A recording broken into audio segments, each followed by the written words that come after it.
Oh boy, Gay 90s Letterman in the zone at 91.3. And from Vancouver, would you look at that? If you're listening to the zone going, ooh, there's a song I haven't heard in a while. It's because in front of me, I have a band that we have not seen in a while. I have Parker and Malcolm from Gay 90s here. Hey. Hello, welcome. How's it going? Good. It is good to see you guys. It's Very nice to see you too. been a minute. It has. But Yeah. you guys have been up to so much. So let's just do a little catch up here. So Gay 90s, you guys dropped your album Decadent Days Yeah.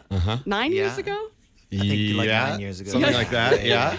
And Yeah. then kind of bounced from Gay 90s at least. Yeah, we Yes. were busy with other projects. I know I had Mounties, Fur Trade, Hot Heat, Moonlit with Said the Whale, and then a bunch of production stuff. And then Yeah, I know I was doing Blonde Diamond and Art Deco. Wow. And Oh, you're doing stuff with art. yeah. Oh, that's awesome. We love art here. yeah. Yep. Yeah. Yeah, so we can't say that you haven't been doing. Oh, we've been busy. You've been so busy. So what happened then to make you guys come back to Gay 90s after this the hiatus? big thing for me was I realized that I was writing Gay 90s songs again. Yeah. And I was in my studio writing the way that I just always do, and I realized that like the last 5 songs that I had written were all Gay 90s songs. And so I reached out to the band. You tried to call me, but I blocked his number for Yeah, years. he had- I said, I don't think so, Bosley. He sent Yes, a carrier pigeon, and I it had got to go through through the window. Bruce. I sent a pigeon to Bruce. Yeah. And then we got together, and it was just like immediately the vibes were right, and Okay. we decided, let's do it. That's amazing. Now, Gay 90s, I have some lore for you that I don't even know if you guys are aware of this. You're gonna Nardwar us? Maybe.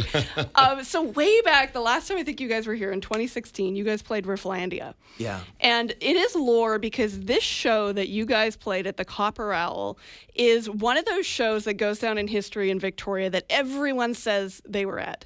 But it is not true because nobody could get in. And this is why it's lore, is because you guys had just released, well, I mean, a couple years off of Letterman, but people, like, the vibes were high. They wanted to get into the show at Copper Owl, but the capacity was... I remember that Yeah, show. I remember that do? show well. Okay. I remember that show well. I was walking on the tables, Yeah. kicking glasses off of Yeah, and I everyone's table. broke my it's either my snare drum or my kick drum, and Classic. we ended up just having to like trash the drum set, and I think that was a wrap. Yeah. Yeah. That was a great show. That was a great show. It is lore in Victoria, the That's show. so You hear cool. people being like, were you at that Rifflandia the year you couldn't get into the Copper Owl to see the Gay 90s? Oh, that's awesome. Yeah. That's great. Yeah. And I can't claim I was there because I was in that line trying to get in. But Paul Placino, who works here, Ah, yeah. He was He's there. got a way of like sliming his way You in. know him, I yeah. know Paul. This way in. Yeah. I don't know how he got in, but yes, that is it. And Yeah. he was like, oh yeah, Parker was on this is what I'm hearing, on the tables. The drum set was wherever. Yeah. So this is what a Gay 90s show, this is what you're being held up to in Victoria. That's great. Okay. Well, we'll be redeeming ourselves tonight. Yeah. Yeah. I don't think you have to redeem yourself. I think we need to find some tables at the Royal to jump on Oh somehow. yeah, we're just gonna destroy. Are there no it. tables? No, there's no table. You got to bring one on stage. Okay. Sacrifice the drum set Sure. on the first show of this Western Canadian tour opening for July Talk. Yeah. Okay. Yeah. All right. We'll borrow theirs. Oh yeah. Yeah. I love that. Danny will love that. How did this happen too? Because July Talk celebrating 10 years of Touch. Now, did you guys kind of come up at the same time? Kind of. I mean, they were definitely a little bit ahead of us, but they took a liking to us when we were on the come up. We drove across the country to play a show with them. We drove all the way to Winnipeg to make friends with them. Yeah, we got like- offered one show. It definitely Yeah. wasn't a tour, and it wasn't even an amazing show. was like at a volleyball. Yeah. a volleyball tournament. But like we drove, we were like, I think they'll like us, or like it shows a lot of dedication, and we're Yeah. willing to drive 3 To days to Winnipeg. get there. Yeah, Winnipeg Totally. too. Yeah, it was a and- great show though. Leia got hit in the face with a volleyball Yeah. while she was on stage. Wait, I'm sorry. Was it at the same time as the volleyball tournament? No, but there were volleyballs going around in the Yeah. crowd, and someone went poof, and she got it poof, right in the face, and yeah. Oh Yeah, poor but Leia. but I think our plan worked, and they're like, you kids got some gumption, and Yeah. Yeah, and we ended up playing a lot of shows with them and touring about 10 years ago, right? Yeah. They've been really, really sweet to us, and and once more, they are being very sweet to us. Yeah, here we are, like however many years later, and you're opening all of their Western Canadian tour dates. Yeah. Not playing Winnipeg though, strangely. with Yeah, them, are you? that was They a bridge too far. did us a favor this time. Yeah. Little extra ways. Yeah.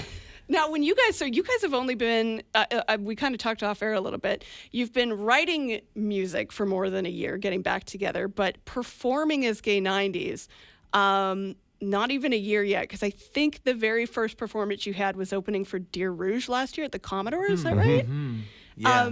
How did that feel getting back on stage? It was my favorite show we've ever played. Wow. It was like better than the volleyball show in the It was, in the it was- corporate hour? honestly, it was the most comfortable I've ever felt Cool. on stage with Gay 90s. Yeah, it was like it was one of the most incredible shows I've ever played, hands down. I had this high coming off the stage, and it was amazing. And Yeah. it felt like a return to some part of my body that I had been missing. Whoa. Yeah.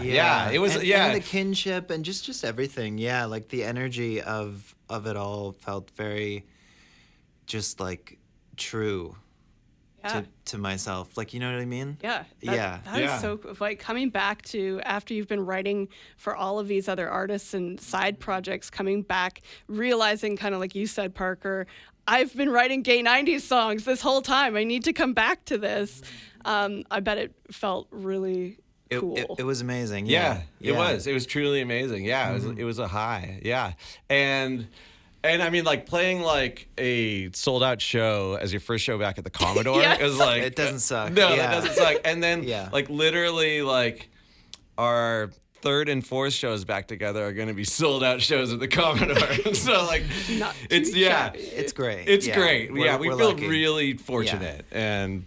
Yeah. Did you find that? Did the audience when you guys started playing? Did you find they were like, "Wait a minute, I know who these guys are"? Yeah, and also there's just a lot of fans that you don't realize, you don't always realize that you have actual fans who listen to your music and care. Yeah, and I've got some friends that I made right after Gay 90s kind of disbanded that have become really close friends of mine, and there's a little bit of an age difference, and they were legit Gay 90s fans when they were in cool. high school. And one of my friends, Dylan, he had the Gay 90s CD in his alarm clock, and he'd wake up to it every morning. And so when he met Bruce and I just through friends of friends, he was like, oh my God, it's the Gay 90s. And because he was younger, he wasn't able to get into a lot of shows we played. So the first time he ever saw Gay 90s is what we played last year with Deer Rouge. Wow. Him and a bunch of his buddies who were really into us in high school. And, Yeah. and it was a full circle moment for him Yeah. and for us. And and they were moshing. Yeah, they were going crazy. They were going buck wild. Yeah. Oh, that is so fun. Oh, okay. So tonight, opening up for July Talk. But before you guys go, so you got new music coming out. We have a song from you guys, Internet, Sex, and Drugs. Yeah. That we played in our inbox. We're going to play it again in a second. But with this new song, I'm assuming this means an album. Oh yeah, What's album, next? lots of new music. Yeah, we're gonna be releasing an album later this year. We're just wrapping that up right now. What else is on the go? I mean, We've got hats. I got a cool T-shirt yeah. I'm excited about. Yeah, we got T-shirts, we got hats, we got an album. But lots of new music coming out. Yeah. All Yeah. right. Yeah. Awesome. Well, thank you guys for being here. I know you have to go get to your sound check. I know we're late for sound check. But I appreciate you guys coming in, and hopefully we see a lot more of you. It doesn't take another 9 years for you to come in got it. to Victoria. We'll be back You in got 8 it. years. Here's the new one from Thank you them. so It's much. Internet, Sex, and Drugs. It's in the zone. Awesome. Thank you. guys. Yeah. That was great.